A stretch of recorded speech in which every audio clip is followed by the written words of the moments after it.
Dr. Mihir Shah, Mr. Sunit Tandon, and friends, a very good evening and welcome to the conversations on urbanization.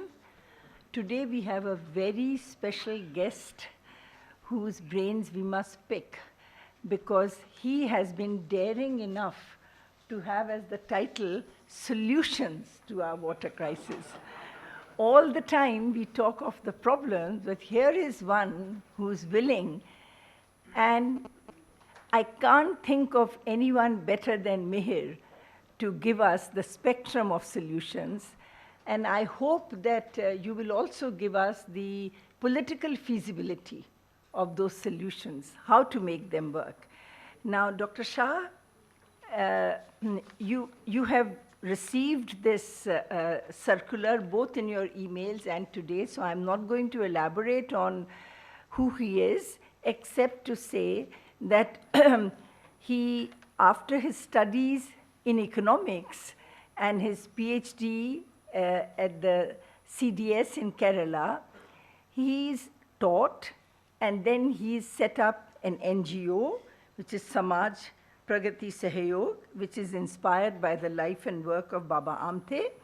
And after having worked in civil society for a long time, he actually joined the establishment, if I may say so, as a member of the Planning Commission, where he really made a difference. Because what I learned from the chapter on water in the 12th five-year plan is something I could not find in any other place. And not only just laying out the totality of what we have to do for water as a resource, to conserve it, how to look at surface water, groundwater, and how to be aquifer specific in analyzing the problem, and how to find solutions by not just a regulatory framework, but also empowerment. I mean, Mihir is a great believer in users groups and how citizens should be empowered to ensure that water reaches everywhere. And I know that a lot of you will have many questions, so I'm actually not going to stand between you and him, except to make 2 points. One is that I was very heartened to find that in the new government, they had appointed a committee, in fact, 2 committees that Dr. Mihir Shah was chairing on restructuring the Central Water Commission and Central Groundwater Board, and also a committee to draft the National Water Framework Law and the Model Groundwater Bill. And now we've had Jal Shakti. So we would like you to tell us a little bit about how much the Jal Shakti treads on the path that you've laid out through your 2 committees, but not satisfied by only working at the national level. He's now heading an expert group set up by the Madhya Pradesh government on water. And there again, we'd like you to tell us that do you think that today, to address the water problem, we should really be looking at states? And then, in particular, we know that a large chunk of our water is used by agriculture and not very efficiently. But what are we to do in urban India to address the crisis which is really staring us in our face? So with those words, I would request Dr. Shah to make his remarks. And as usual, we expect him to take about 15 minutes. And then after that, questions can be not only on what he says, but anything that comes to your mind, and he will provide a solution. Thank you.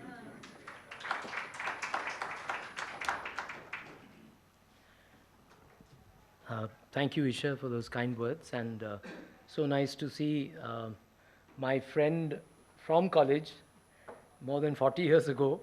So Sunit, thank you for having me, and thank you, ladies and gentlemen, for being here.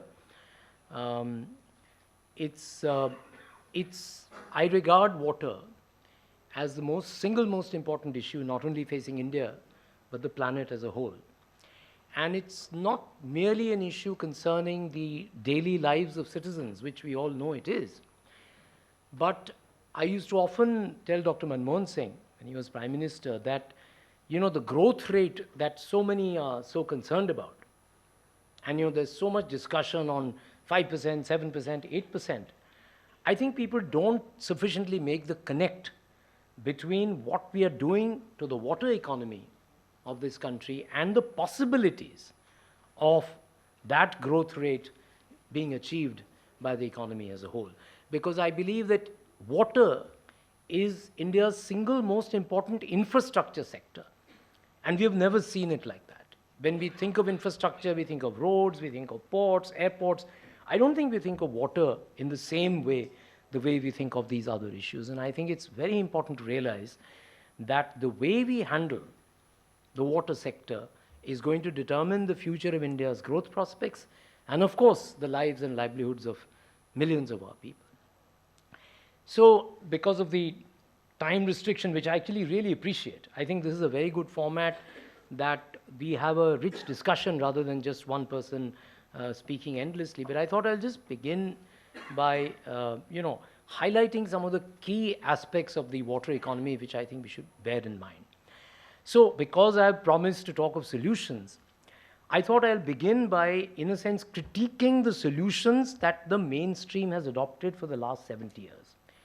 There has been no dearth of solutions, actually, which has been proposed. The problem is that the solutions have now become part of the problem itself.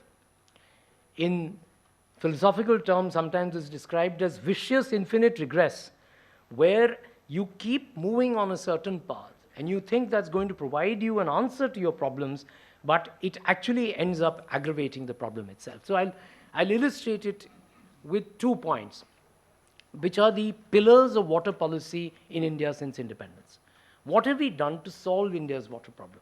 We have built large dams across river systems, and we have drilled deep for groundwater ever since the Green Revolution. For the last 40 years, the major source of water in this country has been groundwater. And people don't recognize it adequately, but it is also the most important source now of water in urban India. And I think that when we discuss the urban issues, we need to understand how serious the groundwater crisis also is in urban India. So when we speak of large dams, now what happens is that I'll just quote the Chief Minister of Maharashtra. Intervening in a debate in the Maharashtra Assembly just a few years ago, Mr. Devendra Fadnavis asked a simple question. He said, look, my state has the largest number of big dams in this country. 40% of India's large dams are in Maharashtra. But my irrigated area, the percentage of area under agriculture which is irrigated, is actually less than half the national average in Maharashtra. He said, where has the water gone? What have we done when we have constructed so many dams? Why is it that the farmers are still starved of water?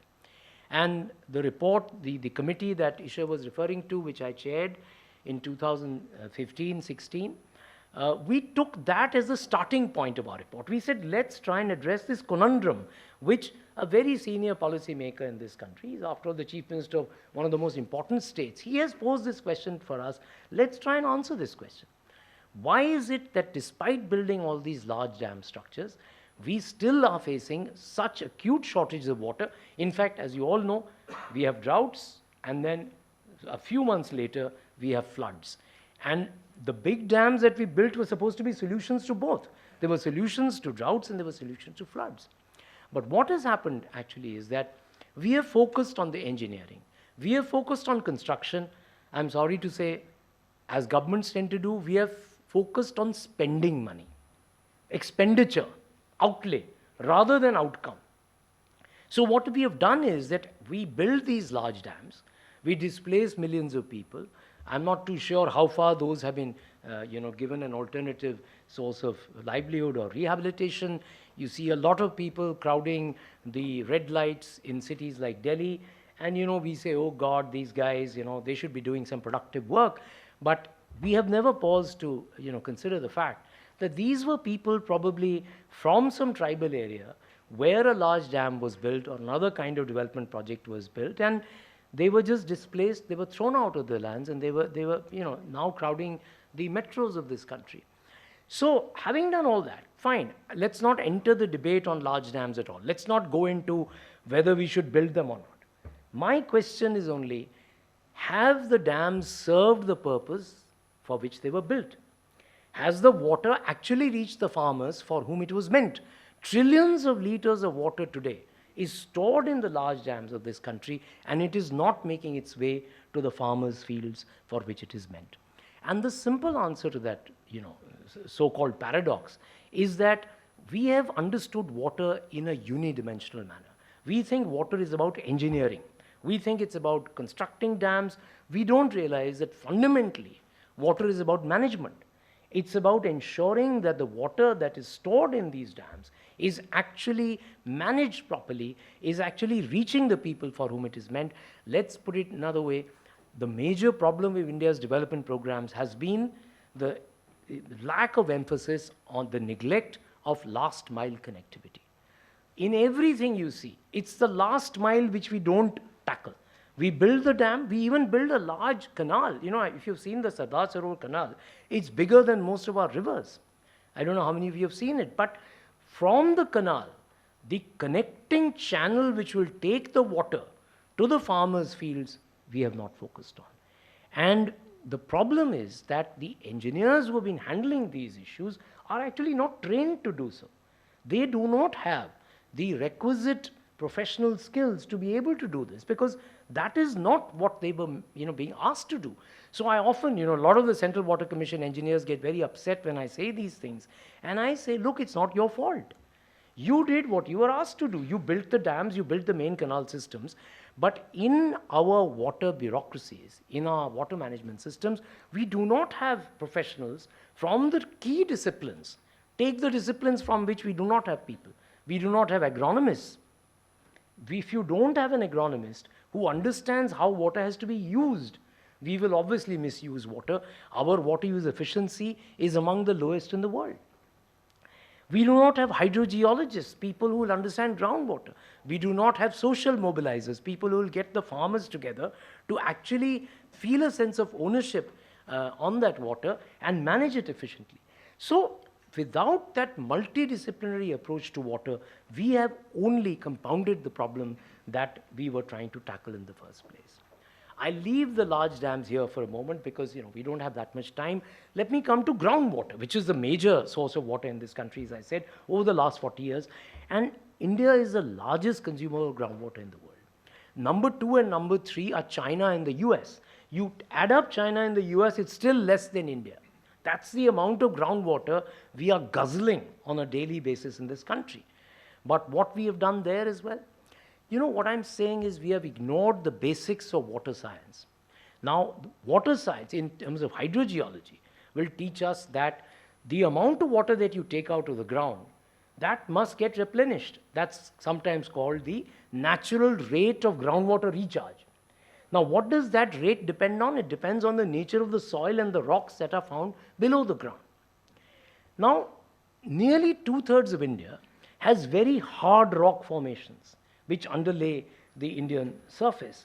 So what happens is that when water is extracted from great depths, as we are doing today, from such hard rocks, it takes a very long time to recover its own level, to find its own level, to get recharged. And what we have done is we have used a technology, all of you are familiar with it, and we'll come to the discussion in the urban side because that's a very important problem facing urban India.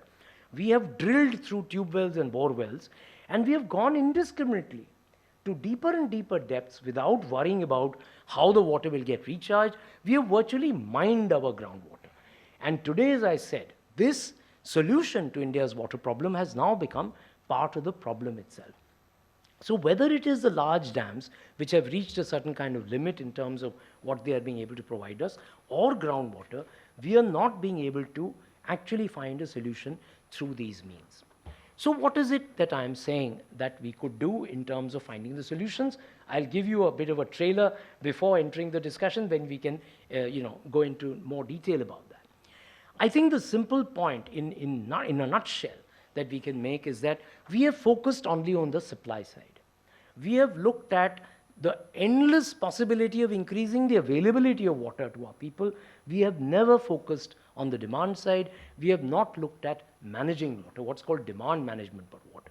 And because we have not done that, we are in this, treadmill where we are constantly trying to run faster every day, and the water is just disappearing in front of our own eyes because we are not looking at the demand side at all.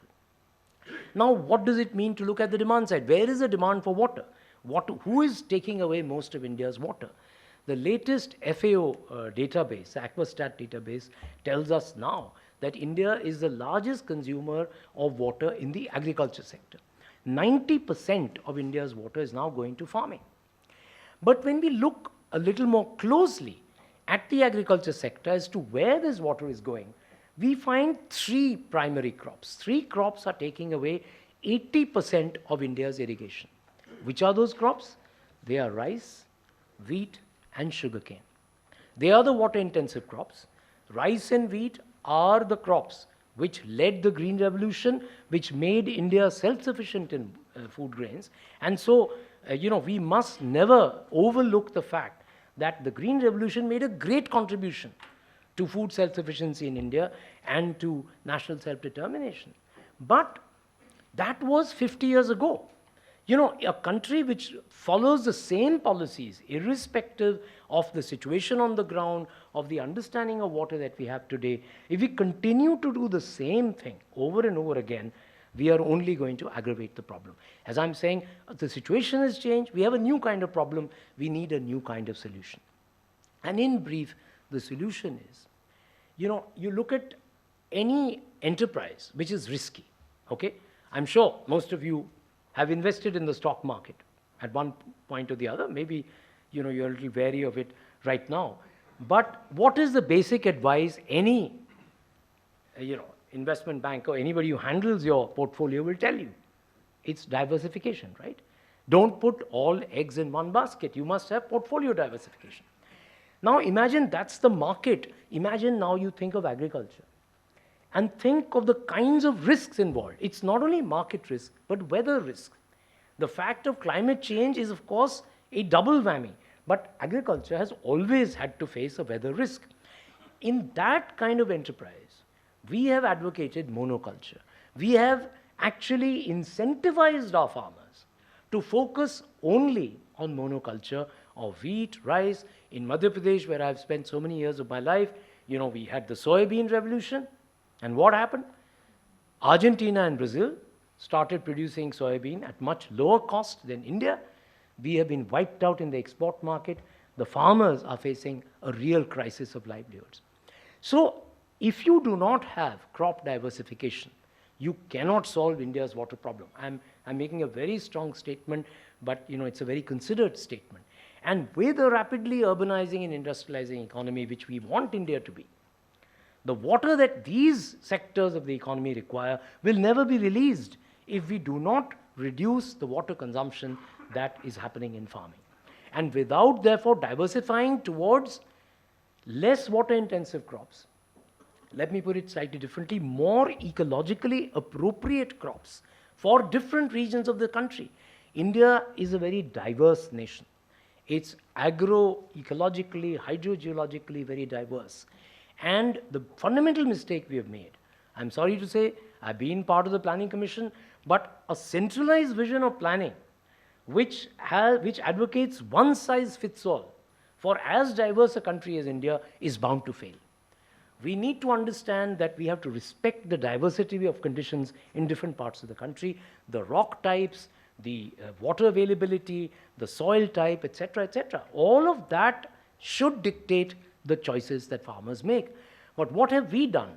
Because we have procured most of the crops we have procured to feed the public distribution system, to provide support to farmers at minimum support prices, have been essentially wheat and rice. And sugarcane, I mentioned, is the one which the private sector buys. So farmers have a guaranteed market for these crops. That is the reason that they have been growing these water-intensive crops. I think we need to diversify the procurement portfolio of the government of India.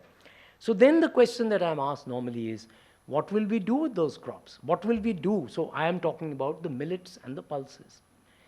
Something which India needs to promote also. And I'm so heartened to hear the Honorable Prime Minister just a few days ago speak now of a millet revolution. I mean, I could not more wholeheartedly agree with him on that, because we are also facing, along with the water crisis, we are also facing a major health crisis.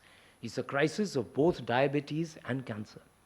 And both of these are linked to the kinds of agricultural technology and cropping pattern we have adopted in the last 50 years since the Green Revolution. The ultra-processed foods that our children have eaten are in a big way responsible for the complete diabetes epidemic that's sweeping across the country. We are the largest population of diabetic people in the world, and it's growing at a very rapid rate. What the figure was today is supposed to double by 2030. So what I'm saying is, if we diversify our cropping pattern by incentivizing farmers, by procuring these millets and pulses, and what do we do with them? We introduce them in the largest nutrition programs for children in human history, which is our midday meal program and our ICDS, the Integrated Child Development Services, the Anganwadis, the preschool feeding program. If we can do that, we create such a humongous demand for these crops that farmers will be definitely incentivized to grow them. If we want to double farmers' incomes, we have to bring down the cost of cultivation. And the wheels have now begun to come off the Green Revolution. The increasing use of chemical fertilizers and pesticides is not giving us the kind of yield responsiveness that in the early years of the Green Revolution that we had. So while you're increasing the use of inputs and the costs of cultivation, because the input prices are also going up, the corresponding rise in output is not happening. And so farmers' incomes are becoming negative. We have had, based on official data, 300,000 farmers' suicides in the last 30 years. India has had a lot of agrarian distress in its history. There have been famines, there have been deaths, there's been starvation. But farmers' suicides is an unprecedented phenomenon. And I think, so what I'm trying to say is that if we change the fundamental nature of our cropping system, and we reduce the cost of cultivation, we reduce the water consumption in agriculture, we provide the opening to finding the solution to India's water problem, but at the same time, it's a multiple win-win. We actually make it possible for farmers' livelihoods to be protected. The soil quality, which again, Prime Minister had, this soil health card scheme should not remain a token thing only on paper.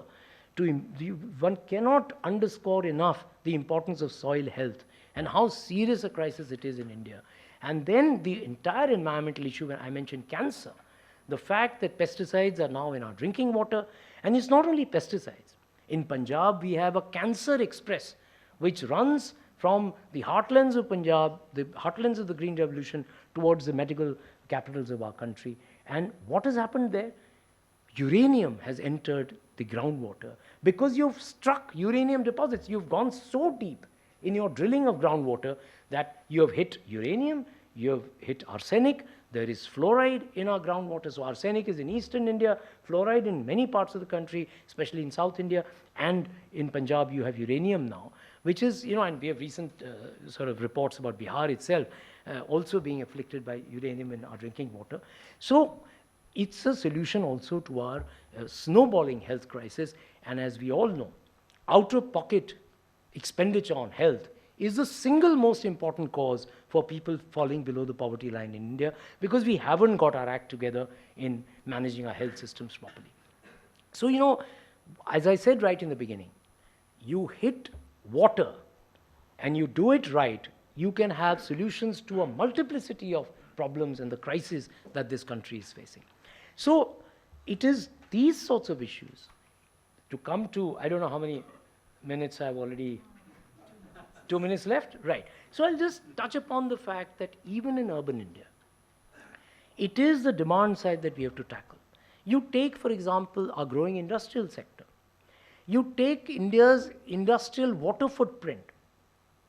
India has among the highest water footprints in. What does that mean?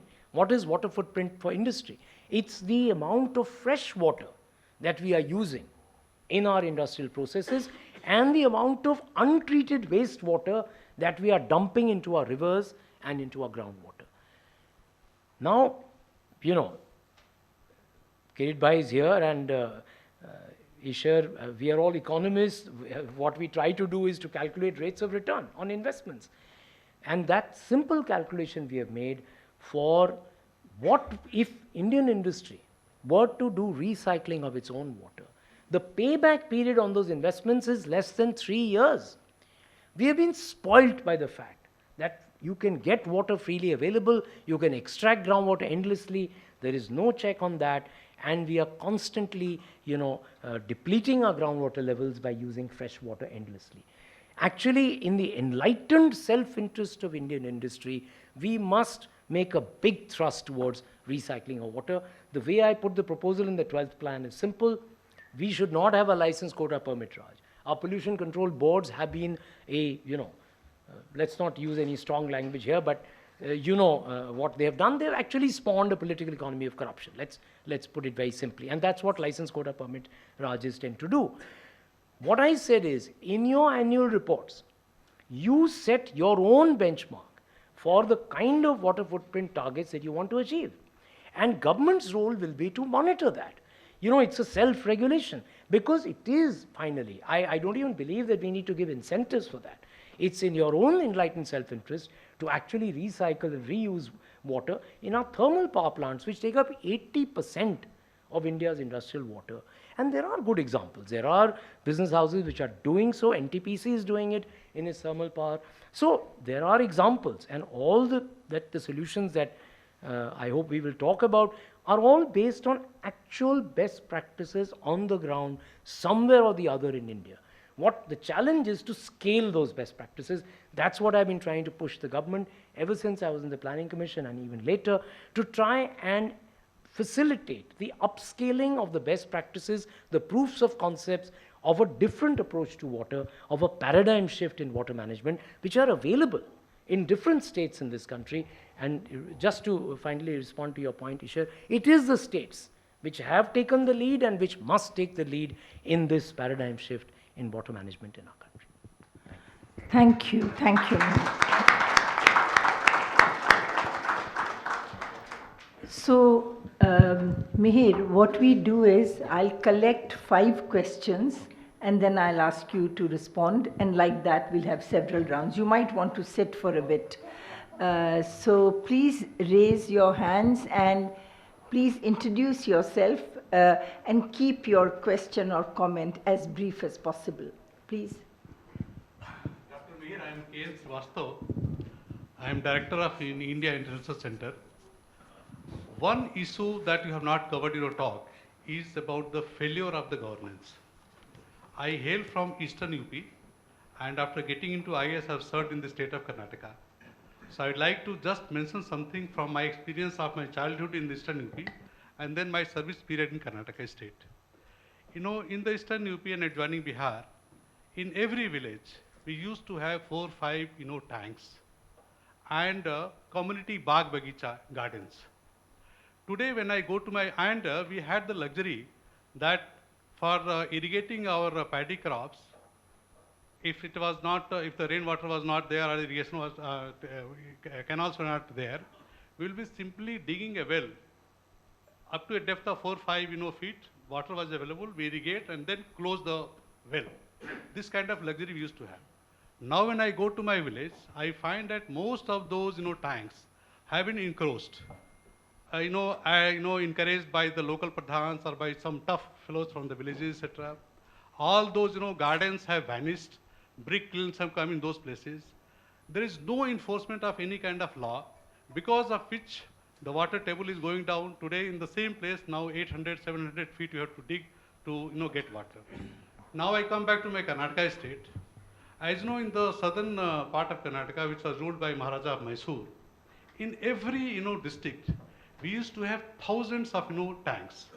They were irrigation tanks, they were percolation tanks. If you take the total number, it's a mind-boggling figure. Virtually, there was an arrangement that virtually any drop of water falling from the sky used to get collected, and it was either used for irrigation or for percolation purposes. In the city of Bangalore itself, we had several tanks. and all those water bodies were so well connected with each other that there was no stoppage. Today, when you go to Bangalore city, several of those tanks have been converted to real estate. The natural flow has been blocked, and all kinds of miseries have started. I'll close by just giving one more example. I was in charge of implementing Upper Krishna project on Krishna River. So you are mentioning about this cropping pipe. It is not that the last mile connectivity or last mile usage of water was not planned. Every, I know such project will have the command area development plan. Yes. The cropping patterns were there. Now, as you know, the place where this project May I is ask you implemented, to be brief? just one moment, just I'll close, madam, is all black cotton soil. But we find that the rich farmers from Andhra states, other states, they'll bring no red, soil, fill up there, and they start growing no paddy. There was no check. We tried to enforce, but the political interference always used to come. Finally, I'll close by saying that governments have been, merely allowing this free power to agriculture. Now, I think that's something that we all know. I take that point as that- having that been is made. Again, madam, that is again causing hell lot of problem with Yes. regard to this underground water crisis. No, quite right. May I go to the next question, please? Sorry. Thank you, Madam A.K. Jain. I am from the urban sector. You have rightly said that 90% of the water consumption in India is by the agriculture sector. And there is a tremendous scope to improve the water consumption in the agriculture sector, maybe by desalination on the sea coast, by wastewater recycling, by micro-irrigation, which is being done by Israel. Another thing which I wanted to ask is that Niti Aayog has, in a recent report, has again highlighted the water crisis in the urban sector. And there are feelings among the ministers, etc., that is an exaggeration. For example, Delhi minister said, just what is your view on that? And you have also touched upon the water footprint, and I think it has to be extended with the climate change. And we have to also emphasize on the wastewater recycling, which is being done by every country like Singapore, etc. Thank you. I'll come back to you. Good evening, sir. I'm Abhishek Mishra. Recently, I've read your views on interlinking of river projects. I wanted to know what's the present government is thinking, and especially the Jal Shakti Ministry. What's its view on this particular project? Wouldn't you want to ask him what his view is? I think we would also want to hear his views. Thank yeah, you. please, just give it back. Good evening, sir. I'm a law student. My question is that Name? Parvat Singh, sir. Actually, I want a view on that the failure of flood management is also a cause for water crisis. Can we manage the kind of flood crisis, water crisis by flood management or not? Thank you. Yes, go ahead. I'm Aditya from CNN News 18. I write in agriculture. My question, I have two questions, one for the rural, one for urban. For the rural one, in the recent agriculture census of 2015-16, it's been observed that 86% of Indian agriculture land holdings are small and marginal, which are less than 2 acres. And this also means that the average landholding size in the country, due to fragmentation, has reduced. So due to that, the number of hand pumps and tube well, the figure of that figure has gone up. So do you think that besides changing the cropping pattern or the diversification, we should also focus on managing irrigation? For the urban, it is that in a lot of socialist countries like Vietnam, while managing water in the urban areas, they focus a lot on infrastructure. For example, if they have a high-rise building, they'll have strong pumps so that the water reaches from the ground floor to the top floor, without having equally distributed it so that one family does not get more or the other gets less. So what's your call on water infrastructure in urban areas? Thank you. Mihir, would you like to take these? I'll come back. Second round. There'll be many rounds. Yeah. No, I think these are very good questions and they are actually connected to each other. So I'll try and also answer them in a way that you see the interconnections.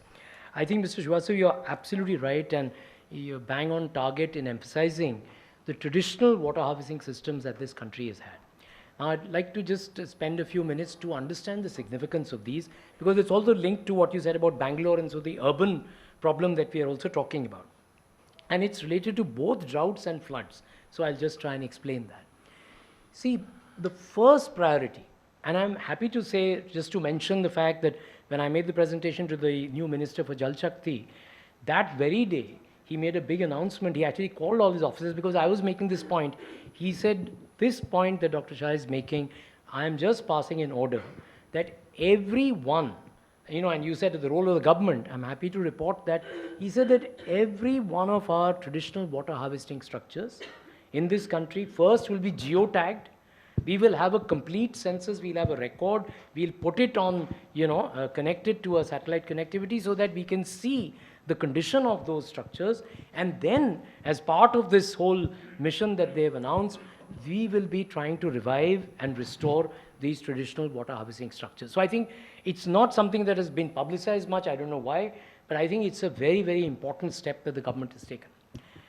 Why it's important is that what we are talking about, building these large structures, investing all these 400,000 crores have been spent since independence on these large structures, and Devendra Fadnavis's problem remains where it is. These are low investment, low hanging fruit solutions to India's water problem. If we resurrect these systems, we can actually have a very enduring solution at a very low cost to our water problem. But the key thing there, sir, which I'd like to emphasize, is that it's not actually something the government has to primarily do. And that's my general theme about water. The government has a certain role. For example, the passing of this order, a facilitation of a people's movement to revive traditional water structures is very important. But the fundamental responsibility lies with the primary stakeholders. Those who managed these systems in the past, they fell into neglect, partly, of course, because what you said, that they were encroached upon. We did not pay sufficient heed to their importance, and because of which the precious water resources, let's say that Bundelkhand could have, harvested and found a way of drought-proofing themselves, in conditions when the rainfall was short, we lost that opportunity. But they are equally important to come to the question on floods because, the fact that Bangalore, as you said, it's not just Bangalore, sir. It's all our major cities, whether it's Chennai, Hyderabad, Srinagar. I have actually documented the number of local water bodies, the lakes that they had just 30 years ago and what has happened to them. In Bangalore, if you go, lakes are not only being encroached upon, they are actually catching fire. So I just drafted the state water policy for the government of Karnataka. We've just submitted that report. It's under consideration of the government. And we actually documented the kinds of traditional water harvesting structures which even urban Karnataka has, especially Bangalore has, and what we have done to them. So we are dumping untreated waste. That's what I'm saying. It's all interconnected. We have to look at water. It's a water cycle. If we do not look at water in an interconnected manner, if we continue to suffer from what in the 12th five-year plan, I've used this phrase, hydroschizophrenia. That's what it is. We have segmented water into different segments and have not seen that they're all hanging together. If we don't actually recycle our waste, we will keep dumping it into our fresh water sources. Our lakes in Bangalore are catching fire. But the important role I wanted to emphasize of these lakes is also that they are sponges for the excess flood water. Why did Bombay experience such a major flood a few years ago? What have we done to the Mihir River? Either the water has to flow into a river system nearby or the sea. But if you block the channels in urban India through which this water reaches the river or the sea, where will the water go? Except into your home. It's a completely man-made created crisis of water because we have ignored the fundamental functions that these traditional water harvesting structures were doing. So they were providing you water during a drought, when there's a water shortage, they were recharging groundwater. They were constantly, refurbishing whatever you're using from the ground, but they were also providing channels for the excess water to be drained out at times of floods. The fact that we have encroached upon them, the fact that we have not understood, this is again, with due respect to all economists in this room, the economy is a small part of the larger ecosystem, is what we have not understood. In all our development planning since independence, we think that we are the masters of the universe. This is an arrogant presumption, and that's why we have a planetary crisis today. It's not, no surprise that we have reached the point which we have, that we are in the era of the Anthropocene, where human activity is now changing climate on this planet, which is something inconceivable just 100 years ago. So unless we recognize that all our urban planning, and in my series of articles in the Business Standard, I just wrote one on floods, where I highlighted that the major cities in the world, whether it's Copenhagen, whether it's Melbourne, whether it's London or New York, they are actually now incorporating this, the blue-green infrastructure as it is called. So, the question on infrastructure that you are asking, it's extremely important that the kind of infrastructure that will be built, the way we plan the construction, has to take into account the flows of water and the preservation and protection of green spaces within even our urban areas, because they will provide you that kind of protection which traditionally they have done. And in our ignoring the ecology of economic development, we have, I think, made a terrible mistake. So I think it's extremely important to highlight the role that you highlighted. There was a question Mr. Jain asked about how real the urban crisis is. I mean, look, I don't think the Niti Aayog report has robust data to make the kinds of claims they have made. But, a lot of people ask me this question. I say, look, I am glad, even if they are overstating the crisis, or let's say, I don't think they're overstating it. The point is, we don't have enough data in urban India to actually say how bad the crisis is. But I would say the crisis is extremely serious from whatever little data that I've been able to gather. Whether it'll run out in 3 years or 7 years, that's not the question. The question is, it's a very, very serious crisis. My article in the Business Standard will appear this Friday on urban water. And my first sentence there is, I believe that India's urban water crisis is the most serious and most difficult of all the water challenges India has faced since independence. It's an unimaginably difficult problem, and I'll elaborate in a few seconds why I'm saying that. Maybe I can do that now, because the question was about how serious the urban water crisis is. And I think the major reason, and Ishar Ahluwalia, in a seminal report that she authored in 2011, has brought out the dimensions of this problem.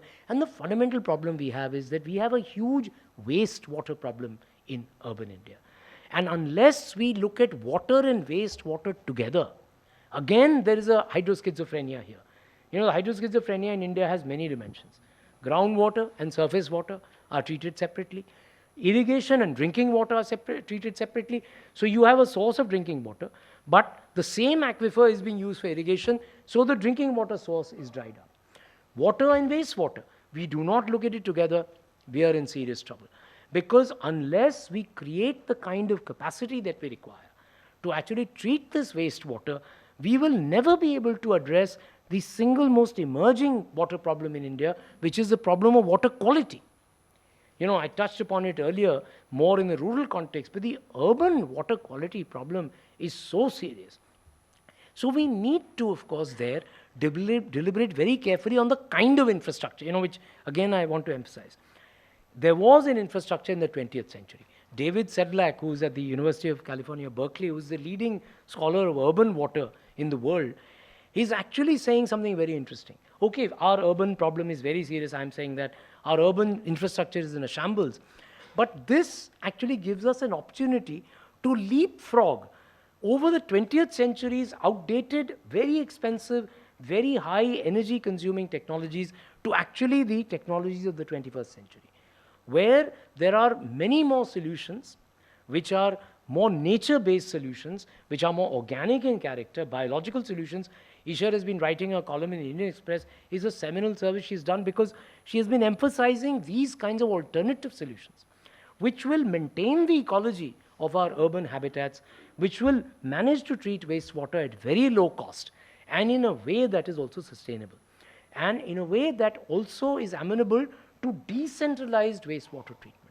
I think we have to understand that the old paradigm of having these, mega wastewater treatment plants taking up so much land, so much energy, covering such a long distance, so you have to bring the sewage, through the pipelines at enormous cost to a centralized place, and then try and treat it, and then you don't know what to do with the waste. You are actually creating a greater pollution problem. There are extraordinary solutions now available, which not only are organic in character, but also, they are using mobile units. They are called MTUs, mobile treatment units, where they also recycle the sludge that comes out, and their calorific value is very high. They can be used as fuel, etc. So there are these extraordinary new possibilities which we have to alert our urban local bodies about. And there I would say in urban India, it's the urban local bodies which have a very crucial role, but we have not paid attention to their capacities. They lack the capacity today to handle such a complicated problem, and we have not paid enough attention to doing that. Am I exceeding the time, No, is it? I think there are many people waiting with questions. Okay, but there's one more question which I think on the Interlink of Rivers. Yes, If very you important. permit, because that's something again I have just recently written about. When I began today, my initial remarks, I talked about the large dams. Now what's very interesting is, on the one hand, there'll be people like me who will say, and there's a lot of scholarship which I'm citing, it's not my personal view in any way. Most of our river basins are now facing what is called basin closure, which means it's not really possible now to find sites where you can actually have an economical, which makes sense from, if you want Kirit Parikh's investment clearance from the Planning Commission to get the cost-benefit ratio to be such that the dam would be economically viable. I mean, that system no longer exists in our country anymore, but you would not be able to, because there are not many sites left where you can actually make that construction happen. But what is interesting is that the more the crisis deepens, the more wild the thinking becomes, if I may say so. So what happens is, people are saying, no. I mean, you ask the Central Water Commission, they say, no, we don't have enough large dams. So what do they come up with? They come up with this, ultimate gigantic scheme based on completely false presumptions that there is surplus water, let's say in the northeast and east of India. Honorable Minister Uma Bharti, I met her at one time when she was a minister, and I said, look, now you have a chief minister in Assam. They just won Assam. Now the whole northeast is with them. I said, why don't you do one thing? You ask the chief minister of Assam if he feels that his water is surplus, and take it to Madhya Pradesh and the drought-prone areas of the country, and please let me know what his answer was. I'll give you another example. You all know about Cherrapunji, right? It's called Sohra now, one of the highest rainfall areas in the world. I have worked on the ground for the last 30 years. I work in a remote area, in a tribal area in Madhya Pradesh. Today, the people of Sohra are at my training institute in Madhya Pradesh trying to understand how they can solve the major water crisis that Cherrapunji town is facing. There is a major crisis of water in the highest, one of the highest rainfall hotspots in the world. So the presumption itself is fallacious, but there is a very, very serious, there's a very long set of arguments I can make, but I do want to mention one very important argument, which is that there is what I call an engineering myth, which is that we should not allow the water of the rivers to flow wastefully into the sea. My humble submission is that there is no waste in nature actually. Natural systems have to be understood. That's what science teaches us. The science of hydrology actually teaches us that. But our engineers feel that water is for human consumption, and we must grab as much water before it flows wastefully into the sea. Now let me explain to you what the science of hydrology and the science of the monsoon cycle teaches us about this water so-called flowing wastefully into the sea. The very fact of the triggering of the monsoon cycle actually depends on fresh river water entering the sea and creating a low salinity layer in the upper reaches of the ocean. That low salinity layer, if you know a little bit of your school textbook physics, creates the high temperature which triggers the low pressure, over the ocean, which actually triggers India's monsoon cycle. If we were to actually implement this, I call it sometimes a maniacal project, to interlink all of India's rivers, and there is a well-developed proposal which I have described in my articles, then we would not have any fresh water of the rivers entering the sea, and we could actually endanger life and livelihoods on the entire Indian subcontinent. So I think we should be very wary. Let's go by the science. I'm not saying, I would believe in whatever the science tells us we must do, but I believe that science that we have available to us, understanding, there is, by the way, an Indo-US project going on in partnership with the Indian Institute of Science, and I know some of the scientists, they are keeping me briefed about this precise, the state of the low salinity layer, over the Bay of Bengal and what's happening to it. Because are we actually depleting that? What they're doing scenario simulation to see what would happen if this layer were to be compromised, what would be the implications for the Indian monsoon. I think these studies should be taken very seriously. But of course, the happy news is, I don't think it's easy to make these agreements work. The Cairn-Betwa link, which has been, I don't know, since before, I think Kirit Bhai was in the Planning Commission, has been in the works, but is not taking off. Madhya Pradesh and Uttar Pradesh do not seem to be able to agree. So I don't want to, whatever it is, it's very difficult to get to these agreements. But even if we were to arrive at that, there's a very big danger that we must be alert. Okay, all those who are waiting now, this time I'll have to collect 10 questions before we... okay, let's start. I'll come to you second. My name's Yogesh Bijlani. I head Telenity. Yeah, I'm right here. So the focus was on solutions. Dr. Shah, very insightful talk. 2 points. First is that when you look at the silo approach of the government, the reason it's so complicated is because there's a separate ministry for irrigation, there's a separate for land, separate urban. So the fact they have Jal Shakti and you engaging with them. So from a solution perspective, what's happening? What can we expect of this single point? And the second is when you talk about wastewater and getting it back, like if you go to Pune, there's this Osho ashram, there was a nala there, and they put this biodiversity park there, and now that water becomes clean. So what are some early initiatives the government has taken in the last couple of years which you could highlight rather than these old sorting water through those large projects? If you could give some illustrations there. Thank you. And next I'm turning there, yeah. Thanks, madam. My name is RPM Tripathi. I come from Gorakhpur, an area which is not deficient in water, rather it is flooded by water. But still there is a need to manage water. Why this it is not being managed is poor education and motivation. So what we need to do, as a solution, in areas of surplus areas, that the water is properly managed. In old days, it was being managed through water reservoirs. Water bodies were there. Now they are filled up. They are being encroached upon. No, that has to be done. Allahabad High Court has given direction to all the district magistrates that you manage water. Wherever there is encroachment, you remove them. Nothing is being done. So one thing, we have to be alert on that, and the government takes action. And it has to be action by persuasion and threat, both. Then only they will. They are people, laymen. They don't understand the real need. So we move to that side. Kirit, I'll come back to you. At least this should be done. Yes, thank you. इधर दीजिए, यहाँ से शुरू कीजिए. हाँ, go ahead. Sir, my name is Varun Khurana. We have blamed the policy makers, we have blamed agriculture. I know households consume very less, but I am 100% sure that 90% of the people here in our households, water consumption is not being even measured. How do we arrive at whether we are wasting it or using it judiciously, and how do we conserve it? I heard you at the Singapore International Water Week in 2011.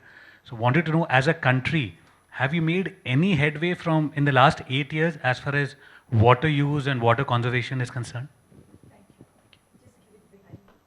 I have a question. Good evening, Dr. Shah. Myself, Jeff Martin. I'm with FICCI. So we have this department called Resource Conservation and Management.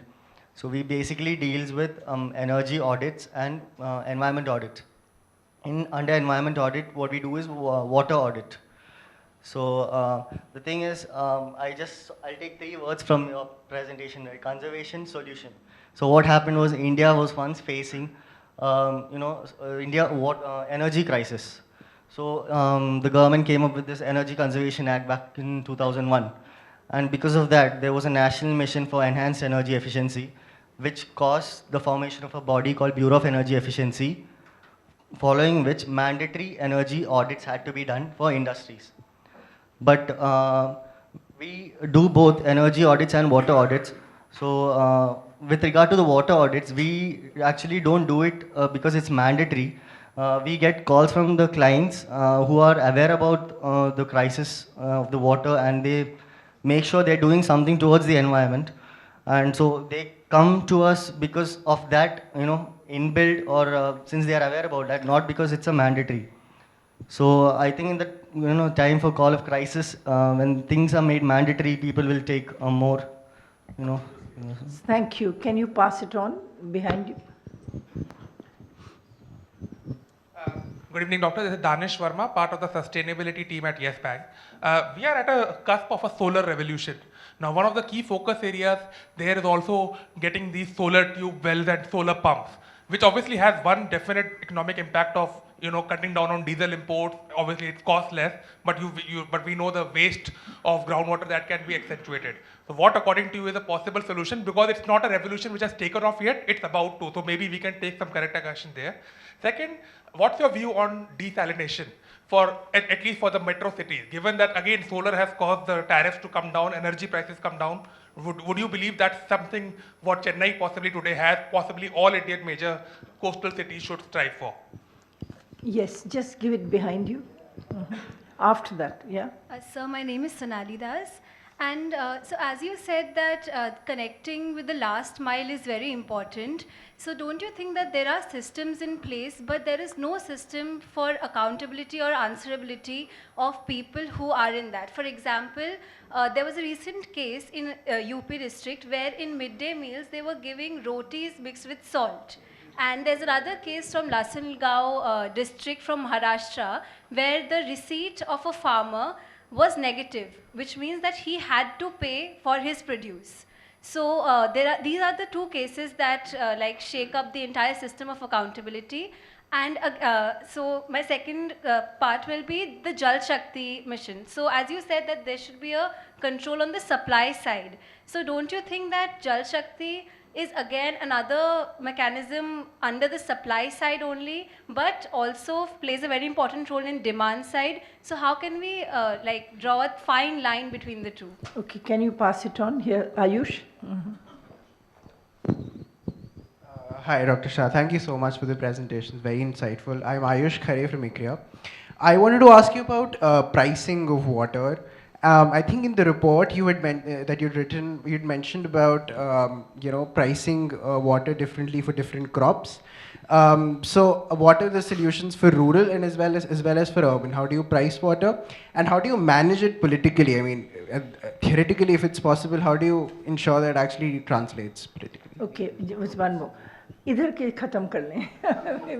Okay, there's one more at the back. फिर इधर आएंगे. जी. Thank you. Good evening. This is Arnaud Koshwa from the Asian Development Bank. Dr. Tushar, not Tushar, Mihir Shah, sorry. I would like to get your views on the politics of canal water. I mean, we see now India moving towards improving water use efficiency, reducing water use at the field level. But we still see in the canal a huge inequity. And we still see that the bureaucracy is unable, the irrigation bureaucracy is unable to reestablish or to establish, I don't know if it was there at some point, some sort of equity between head, middle and tail. And this obviously cause a lot of wastage of water. We see farmers at the head using a lot of water and at the tail trying to survive. If we bring innovation into that, like, drip irrigation, pressurized irrigation. This could even make the situation worse if the water is not improved. I've seen the water security is not improved. I've seen very little yet success stories in India of bureaucrats being able to reestablish. I think MP was an example. Maybe you have your views on that. But are we likely to see this change as the crisis is deepening? Are we likely to see that happening? Yeah. So I think a lot of questions. I'll actually begin with what Aditya was asking the previous set of questions, and that was about groundwater, because again, it's 30 million groundwater structures and more that we are talking about in India, okay? You cannot police them. You cannot have, again, a license quota permit Raj. Much as we would want everything to be metered, etc., you can imagine if there were now 30 million, or it's actually now touching 40, I should say, how many inspectors would you require? And you can imagine the political economy of corruption that would spawn and the madness that would break out all over the country. But in every case, like in the case of canal water, in groundwater, we have good news from many parts of the country. And that lies in an effort to recognize the fundamental nature of water, which is that it is a common pool resource. It's a shared resource. An aquifer, the underground storage of water. Now many people can drill wells or tube wells which access water from the same source, which is the same aquifer.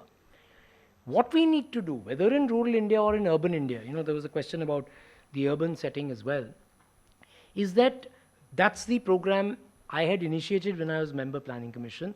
It's called the National Aquifer Management Program. In 70 years since independence, we still have not mapped our aquifers at the scale that we needed to map them, which would enable primary stakeholders to actually get the information on how much water does the aquifer from which I am drawing water actually hold. How much water is there? What are the transmission rates? That is, how quickly does the water disappear from that aquifer? This is fundamental information without which you cannot manage your groundwater sustainably.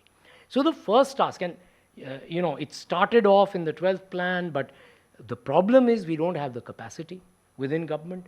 What is ironic truly in India is that groundwater has become more and more India's important resource, water resource, and the groundwater departments have become more and more depleted, not only in the center, in every state, because in the report that we submitted in 2016, we actually studied the groundwater department strength in every state.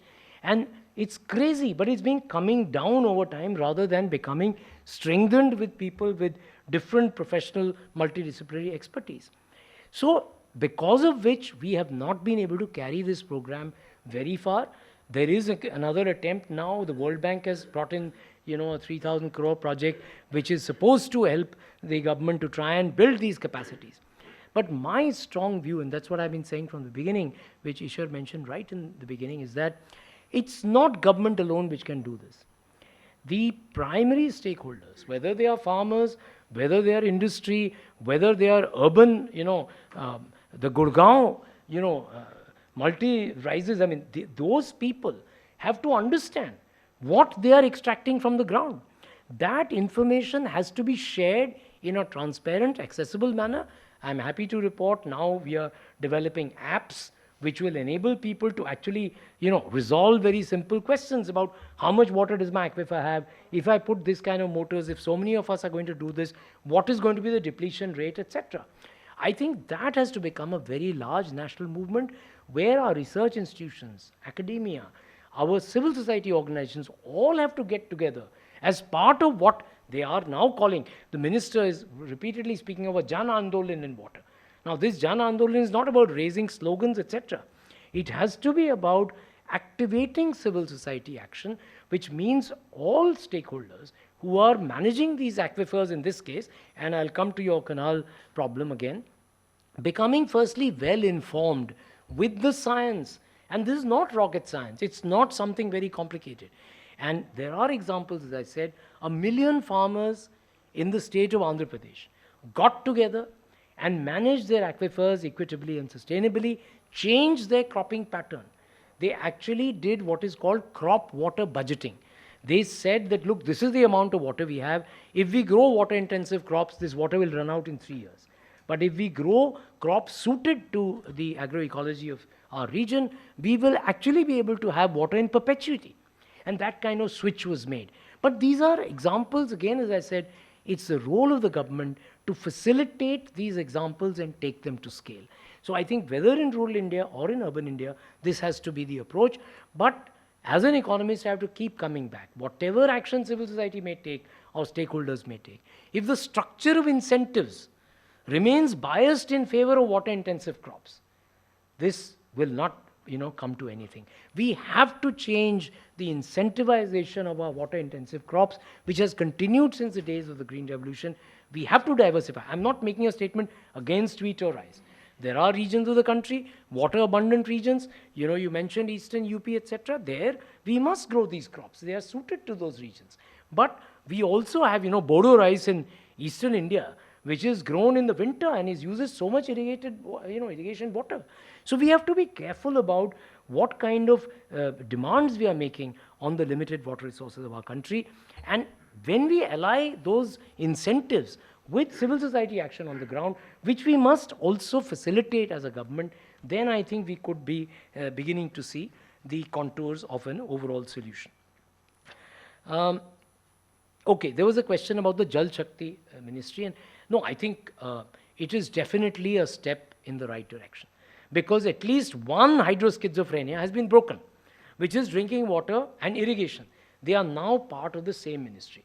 Of course, it is true that there are still two separate departments, which is okay, I think, because these are huge sectors which need to be dealt with separately.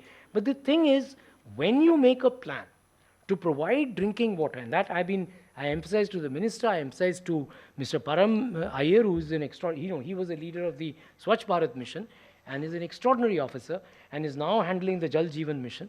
And I said, unless you ensure source sustainability, which means that if you are going to be beset with hydroschizophrenia, your aquifer, because groundwater is going to provide most of the water for the Jal Jeevan mission. If we do not ensure that this aquifer does not get depleted by the excessive demands on irrigation, this mission is going to be a failure. It's more complicated, if I may say so, than building toilets. Water, because of the interconnections that the water cycle has, you will need to bear in mind that you have to view the uses of water in a conjunctive manner. If you don't do that, even if you form the Ministry of Jal Shakti, you will go wrong. And, it only brings together irrigation and drinking water, but the urban side, as you said, agriculture. So I emphasized to the minister that, you were Minister of State for Agriculture earlier, and he completely gets this point about cropping patterns. The Ministry of Agriculture, the Ministry of Food have to sit together so that the PDS is, aligned differently, the procurement operations are given a different direction. Then we can begin to see the fact that you can achieve economy in water, you can release a lot of water for urban and industrial areas. I'm not blaming agriculture. Okay, whoever said that, the fact is, as I said, I'm repeatedly saying, the farmers have been incentivized to move in a certain direction. They have moved in the direction you wanted. If you read Gunnar Myrdal's Asian Drama, the Nobel Prize winning author of that book, he documents how resistant India's farmers were to adopting the Green Revolution in the 60s and 70s, and how much persuasion was required to move them in that direction. Having done that, having pushed them there, don't blame them, because that is what you incentivize them to do. Change the structure of incentives. I have lived with farmers for the last 30 years, worked on alternative agricultural systems. They work, farmers adopt those systems once they see them as economically making sense and, of course, ecologically also sustainable. Mihir, I can't have this side wait, so maybe you can take the other answers with the next lot. Let's quickly get these questions in, please. Idhar dikhaiye.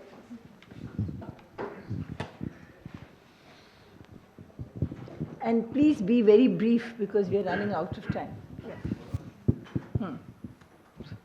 Actually, myself, architect Gopal Swaroop. Actually, your take on this thing, Delhi policy of like free water.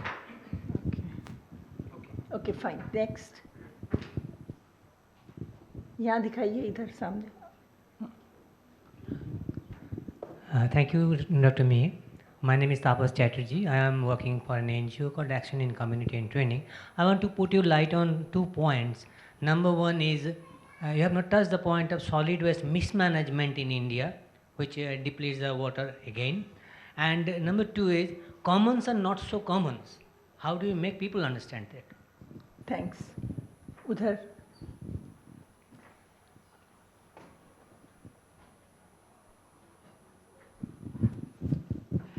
I'm Fauzia from Terry School of Advanced Studies. I wanted to bring out a different dimension here, that water crisis is not always physical crisis, it's also inequity in distribution of water. And when I'm saying that, I'm trying to bring in gender dimension to it also, and also in terms of social stratification we have. Unfortunately, our Indian water policy, when we look at the national water policy, it is, though they say it's gender neutral, but actually it's gender blind with very little focus. What role do you really see of women when you're looking at solutions to India's water crisis? Is there any other question on this side? Yes, go ahead. And then I'll come to Dr. Kirit Parekh. Yeah. Good evening, Mihir sir. I'm Ayush Sehgal from Terry Schools of Advanced Studies. And my questions are basically 2. The first one, on the approach of rainwater harvesting, we did talk about the... Rainwater harvesting. Yeah, we did talk about the old structure, water structures that we have, and we want to know more about them. But what about how about recharging them and how to use rainwater? So your views on that. The second one, why are we not seeing the wastewater that is already consumed once as a source of providing or filling the water shortage, maybe by a localized approach of either it could be a root zone treatment or a simple biodigester, and use the remaining water for agriculture or irrigation purposes. Thank you. There's one lady here, and then Dr. Parekh. Okay. Thank you, Dr. Shah. My name is Olena. I write for a publication called The Ken. And very quick question, could you throw some light on the Jal Shakti project on providing piped water to every household? And what does that do in the light of the capacity of ULBs and the absence of demand side measures? Thanks. I think there are, yes, please.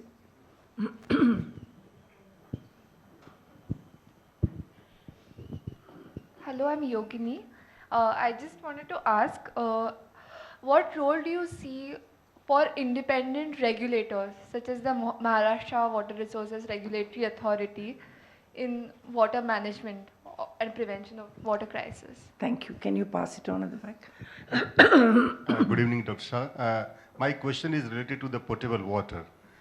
Are we going towards just adding on another commodity to buy water along with the rice, food, and other potable things, especially in the villages, when our income is not rising up to that level? So are we moving towards buying the even water also? Dr. Parekh. I'm Kirit Parekh. I was looking after water as a member planning commission before Mihir Shah. I can tell you, I have a number of things.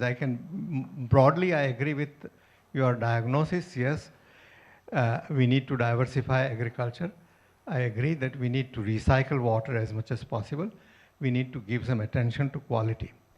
Recycling, I think we did at Indira Gandhi Institute of Development Research. It is still going on. In early 90s, we recycle all the sewage septic tank effluent, and that is being used for gardening. And that is being quite easily doable, and many things can be done. But the question I have is, as far as quality is concerned, we know the Ganga water has been polluted. Rajiv Gandhi introduced the scheme of cleaning Ganga in '84. And 2007 Supreme Court asked me to look at what is the status of Ganga water. And what one found, if you look at the quality, the coliform ratio had not gone down, has actually gone up. the whole thing has been, many of the cities I visited on the bank of the Ganges, their sewer treatment plant has half the capacity of what the annual sewers was there, and it's continuing. Today, even if you look at the website of Namami Gange, you will see all the list of the actions they are taking, but you will not find any indication, any data on the impact on the quality of Ganges water. So I think this is a difficult task, yes. Crop diversification is, I mean, we've been talking about for at least 20 years. Thing is, it's like that mice going to the owl and asking for advice about the cat and says, bail the cat. And so who will do it? Is I only give advice. How do you do it is the question. And so that the political dimension that was raised here is extremely important to get interstate issues and other things to be sorted out. Last observation I have is that, you know, we have a country where water is very skewly distributed. Though the annual amount of rainfall comes more or less the same, it doesn't vary much, 4,000 cubic kilometer of water we are getting, and that really remains there. But its distribution across time and space is different. So in some sense, we have to store water and transfer it across space and across time. And that is certainly something we have to do it. As far as, say, the groundwater is concerned, the report I again chaired for the expert committee on groundwater management during the planning commission really emphasized that unless you have a cooperative effort of all the farmers using it, that problem cannot be solved by any other means.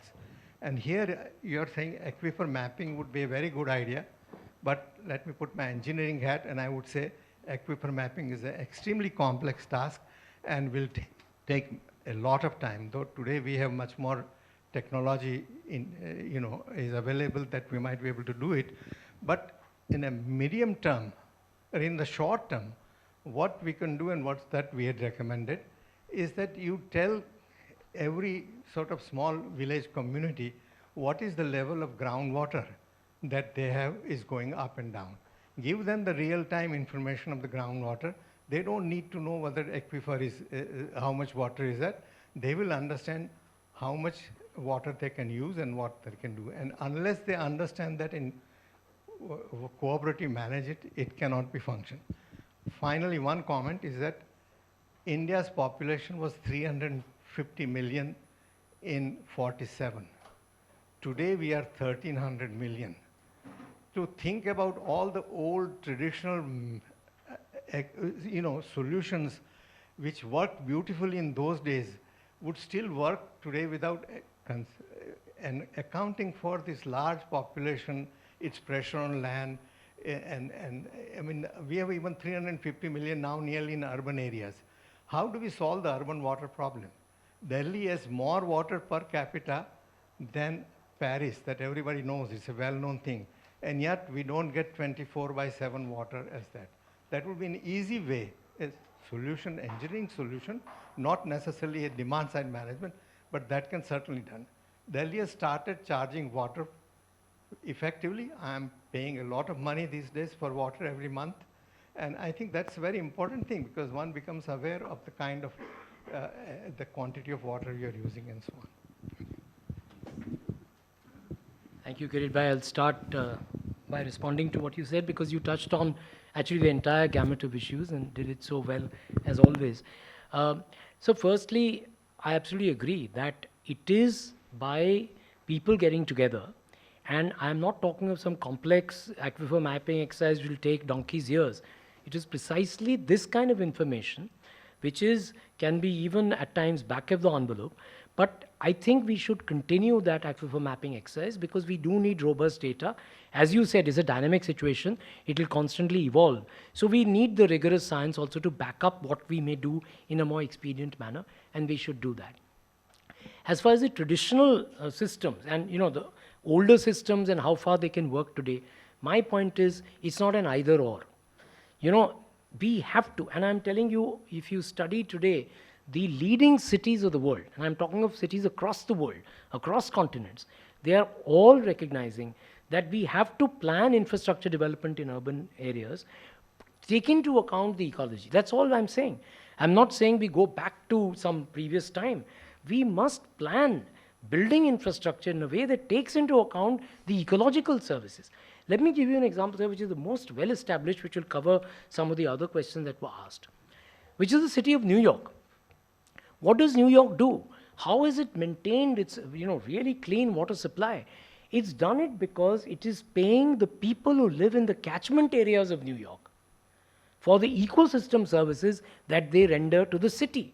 If the catchment is preserved so that you preserve what you were saying about the ecology of the catchment, you are adopting agricultural methods which don't pollute the water excessively, and for that, to facilitate that, the citizens of New York actually pay people in the catchment areas from where the water is being supplied. And this has been now well documented, well researched. It's a classic case study of a scientific understanding of water combined with major social mobilization and awareness building. Because farmers were involved, they were not initially open to the idea. It took years of persuasion, of education, what was being said earlier about awareness building, and finally this kind of agreement was cracked. I'm saying instead of going for these very expensive solutions of getting water from long distances, if we see the interconnectedness of different elements of the water cycle, if we see how catchment areas actually determine the state of our rivers, I didn't touch upon that. But why are the rivers of India drying up today? It's because, again, we have not understood that the rivers in peninsular India get their post-monsoon flows from the groundwater-based flows. And we have over-extracted groundwater in the catchment areas of our rivers. So we have not taken that holistic view which would really help in resolving all these issues, whether it's of drought or of floods. So belling the cat, absolutely.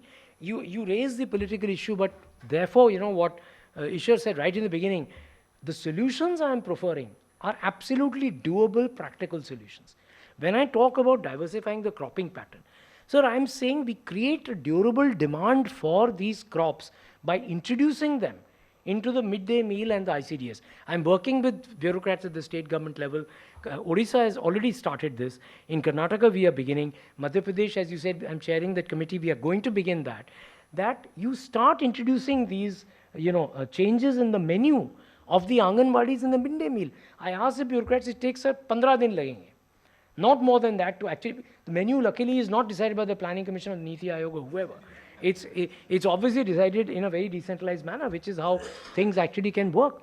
Once you do that, once you create this enduring demand, if the procurement, and I'm not saying FCI, state governments can in a decentralized manner procure these grains locally and make them available to the schools and the Anganwadis.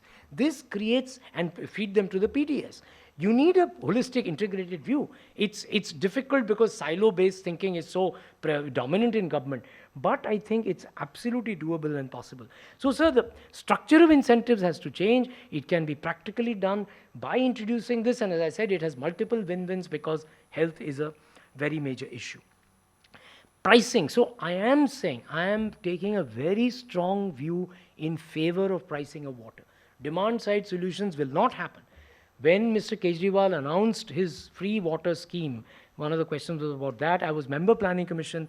I immediately wrote him a friendly kind of letter saying that, look, I think you should reconsider this, and I would like to come and see you to explain to you how else we can handle this problem.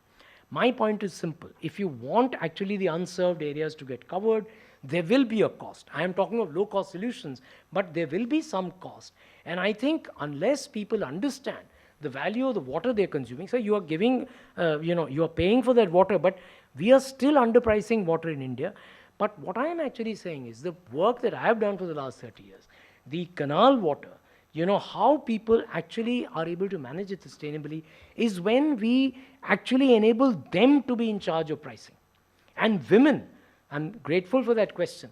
In all the work that I've done in water in the last 30 years, it's women who have been the leaders.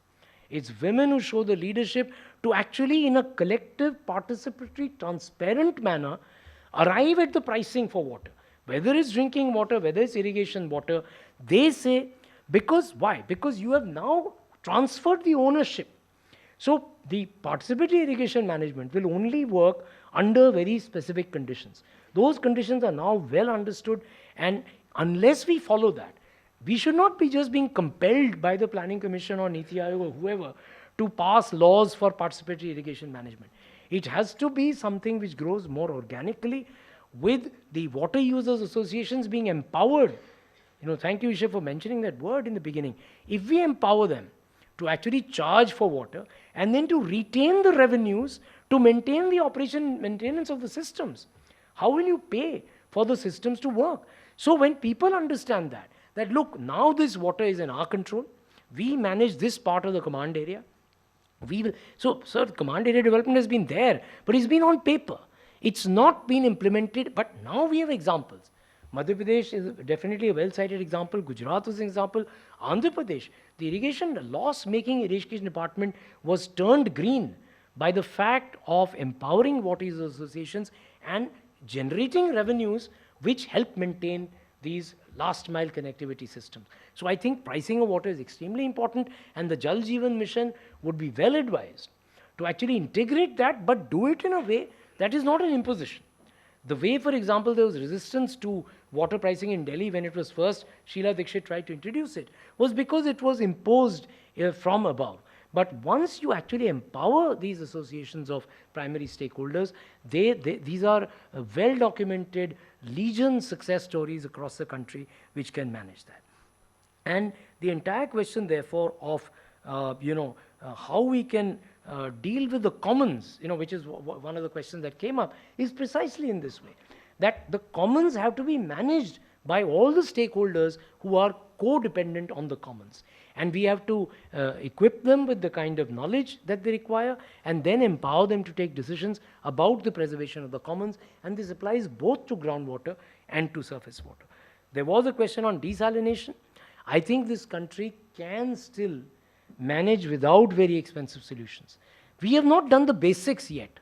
Let's do that. If there is absolutely a dire necessity, we may go for these more expensive solutions. But let me also caution you. You go to the Chennai beaches and you talk to the fisher folk there, and you talk to the kinds of pollution that the waste, the brine, so-called, which is the untreated waste which is being dumped onto the beaches. Of course, now, by the way, I was just, I also chair the FICCI Water Awards jury, and we were getting sort of instances of plants being set up to actually treat that waste itself, and almost set up a mega salt industry in our country. So, the human ingenuity is finding solutions, but let's first exhaust the possibilities that we have, which are, I would say we need less of the hardware. We really have to focus on the management, the people's empowerment solutions. These are not, attractive to a system which is used to, I'm sorry to say, guzzling a lot of money in the name of providing water. And there is a danger in the Jal Jeevan Mission that if it becomes purely about the pipes and purely about the infrastructure, then we could run into a very severe problem. I think primarily, and by the way, you read Parmeshwar Iyengar's article on the Jal Jeevan, it's an extraordinary piece. He wrote a short piece in Indian Express completely outlining this kind of vision that I'm talking about, where people would have to be given leadership of managing those systems. Without that primary empowerment of these stakeholders, I think we will not achieve any success in any of these initiatives in managing water successfully in our country. What about Nal Se Jal? Yeah, so that Nal Se Jal is what I was talking about, that if you just make it about pipes, which is what a lot of this happens, because there again there's an attraction of, the Prime Minister has announced this huge investment, which is fine, which is great, but I think the soft aspects have to be given primacy. What is the way in which these systems will be managed? How will you price the water? Who will decide on that pricing? How will the distribution happen? How will the caste equations be taken care of at the village level? How will the gender equity be established? I think those are central questions, and I'm urging the implementers to bring in other disciplines, social scientists, social mobilizers, management experts. These are people who have to guide the management of our water resources. Otherwise, Nal Se Jal will be a lot of infrastructure without actual delivery on the ground. The outlays outcome gap, which Dr. Manmohan Singh would always ask us about, that will then continue to expand rather than, get synchronized. Thank you very much indeed. It's a real privilege to be able to thank Dr. Mihir Shah for that extremely absorbing, illuminating lecture and the discussion that followed. It's a great pleasure to welcome you here, Mihir, after all these years. And I hope you will return again and we can have more such sessions. Thank you very much indeed. You've given us a lot of food for thought. And thank you also to Dr. Ahluwalia for chairing the session and for, in fact, piloting this entire series of conversations on urbanization which take place at the IHC. Thank you very much indeed, and thank you for the wonderful participation that you all contributed to this discussion, really, without which this has no meaning, really. Thank you very much.